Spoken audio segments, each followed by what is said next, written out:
I've been teaching here at G.A. Brown for about 25 years, a variety of subjects and age groups. And one of my favorite things about teaching is after each summer break, I put the previous years behind me and I can start planning and meeting new challenges, new assignments and new students, and I get really excited about the new year.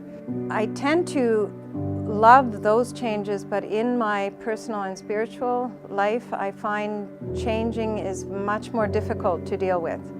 It's complicated because as a person, I carry all sorts of habits and routines with me over the years, and even when I notice that I would like to change certain things, bad habits are hard to leave behind.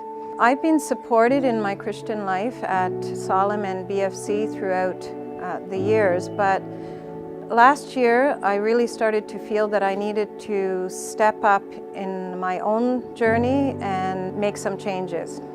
So about a year ago, I heard about Ladies Connect on Wednesday evenings, and I thought that this could be a time for me to slow down and spend some time reading the Bible and sharing with other members of our church. And it was really good for me. Our first book was called Discerning the Voice of God, and I couldn't wait to read it. Every chapter that I read seemed to be written for me. And I knew that God was really speaking to me through this book club and through the Bible verses that we shared.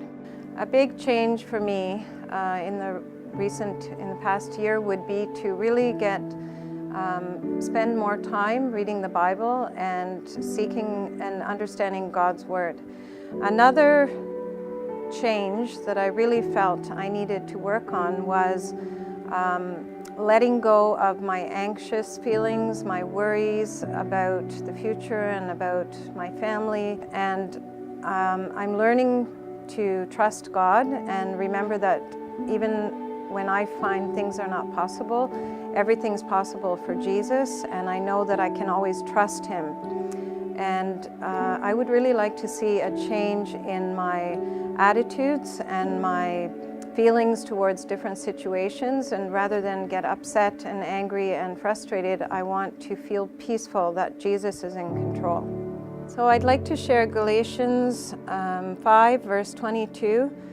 The fruit of the Spirit is love, joy, peace, patience, kindness, goodness, faithfulness, gentleness, and self-control. And John 15:16 says, Jesus says, "You did not choose me, I chose you and appointed you to go and bear fruit that will last."